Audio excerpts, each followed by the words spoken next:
Hello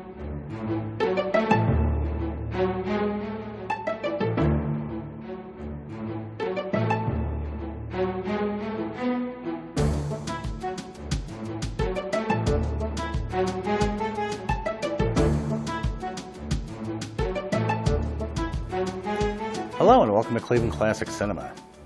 Tonight's movie is 1932's Pack Up Your Troubles, directed by George Marshall and Raymond McCary. I love Laurel and Hardy.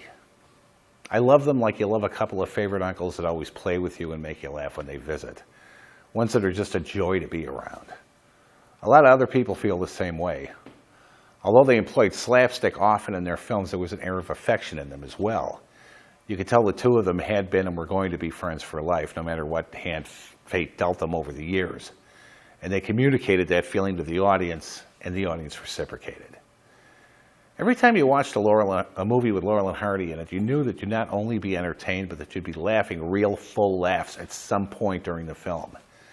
In spite of the slapstick tendencies of their movies, you could see that both of them were gentle, kind, thoughtful souls that would come to the rescue of someone in need, no matter what the cost to they themselves. Tonight's movie is a perfect example of what I'm talking about. Pack Up Your Troubles begins with Ollie and Stan being inducted to fight in World War I by a bulldog-faced recruiter and inadvertently becoming heroes after the Germans capture and kill their best friend, Eddie Smith. Eddie's wife, we find out, has left him and his baby daughter, and when the baby's temporary guardian suggests having his parents look after her while he's serving his country, he mentions that his parents were very much against his marrying his now ex-wife and disowned him when he did, so he adamantly refuses to leave her with them. Stan and Ollie have the same idea, but Eddie nixes it. After the war, Stan and Ollie track down Eddie's little girl, and since Eddie was killed, vow to return her to her grandparents. The only problem is that they don't know what Eddie's parents' first names are, so they start searching for the correct Smith. Oddly, the writers at Laurel and Hardy Central are rather dismissive of this film, saying that the dramatic scenes are out of balance with the comedy scenes, and that may be true, but I don't agree. There are some scenes that are pretty heavy, granted, especially the scenes where we see the life little Jackie Lynn lives with her foster father, a crude brute who abuses his wife and by implication her, but Stan and Ollie come to her rescue. The method they use to defeat this slob and his ruffian friends is a bit over the top, but in keeping with what the jerks deserve. Both Stan and Ollie love children in real life, and this comes through in the film. Little Jackie loves her uncle so much, in fact, that she says she hopes they never find her grandparents. I get the feeling that Stan and Ollie feel the same way, but they are determined to reunite the family, no matter how many Smiths they have to contact. Stan Laurel was born Arthur Stanley Jefferson on June 16, 1890 in Ulverston, Cumbria, England. His father was a vaudeville performer, and young Arthur followed in his footsteps, soon joining the Fred Carnot troupe and being an understudy to the star of the troupe, Charlie Chaplin. After touring the States in 1912, Chaplin stayed in America, but Arthur went back to England, returning to the States in 1916, doing an impersonation of Chaplin with a group known as the Keystone Trio. In 1917, he changed his name to Stan Jefferson and made his first short, Nuts in May. At the premiere screening were Charlie Chaplin and producer Carl Laemmle of 20th Century.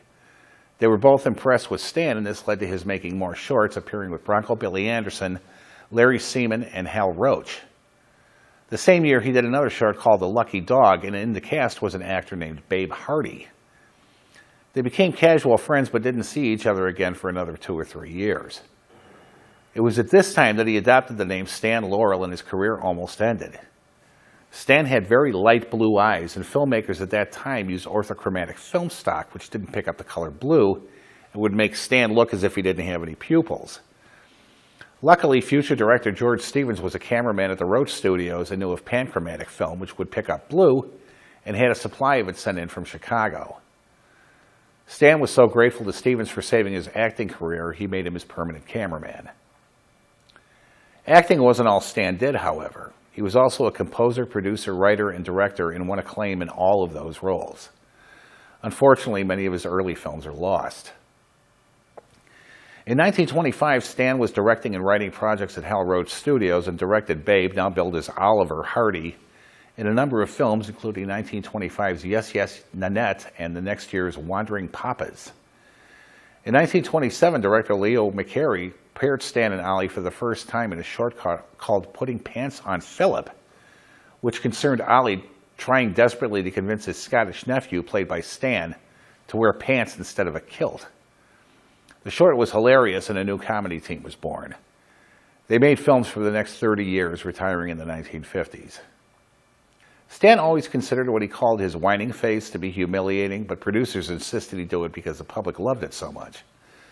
While making films at the Roach Studio, both Stan and Ollie became very good friends with the kids starring in the Our Gang comedies and would often visit the sets to watch the kids work.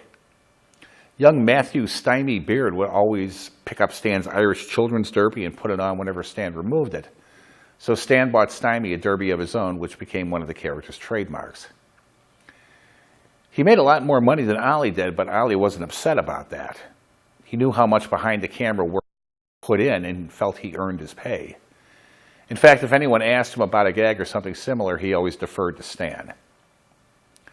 Although he never took credit, Stan wrote and co-directed nearly all of the projects he and Ollie made.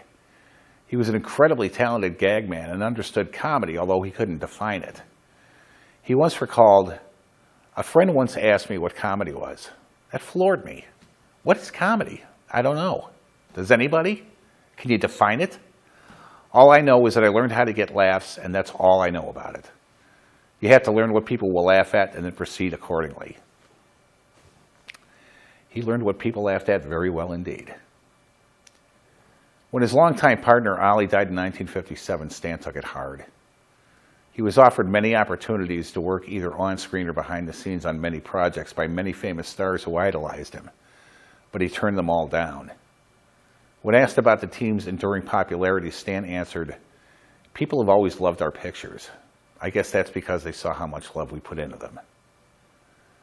Stan Laurel died of a heart attack on February 23, 1965 in Santa Monica, California. Oliver Laurel Hardy was born on January 18, 1892 in Harlem, Georgia.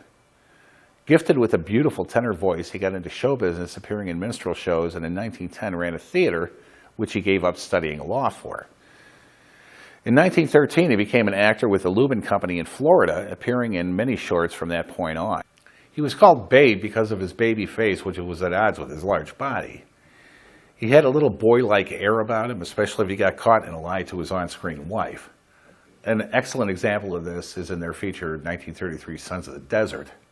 But he was just an adorable big man who thought he was smart, but in reality was just as dumb as his partner Stan. Oliver starred in many shorts, usually teamed with a smaller, skinnier partner. Some of the series he did were the Plump and Run shorts, and others with comedian Larry Seaman. He also did a number of shorts and B-movies wherein he played a heavy, but although he worked steadily, he appeared in over 400 films. He usually worked as a supporting actor and didn't become famous until he was teamed with Stan Laurel. They had appeared together, although not as a team, in a few shorts, but then producer Hal Roach teamed them, and the rest is history. They became a huge success while at Roach, who gave them autonomy when it came to their projects. As I said before, they were usually written and directed by Stan, although other writers and directors got the credit. And they soon became the best-loved comedy team in Hollywood. In the mid-1940s, they parted ways with Hal Roach and went to work for 20th Century, where, like other comedy stars Buster Keaton and Charlie Chase, found that the big studio system rigidly controlled their output and their projects became more assembly line and formulaic. They remained popular despite this, however, and they retired in the 1950s. Oliver Hardy died on August 7, 1957 of a cerebral thrombosis in Los Angeles, California. Pack Up Your Troubles may be considered one of the lesser Laurel and Hardy features, but not by me. It's one of my favorites and will always be. But that's enough out of me. Right now, it's time to sit back, relax, and enjoy Mr. Laurel and Mr. Hardy in Pack Up Your Troubles, right here on Cleveland Classic Cinema. And make sure you stay tuned after the feature for the short. I guarantee you'll be glad you did.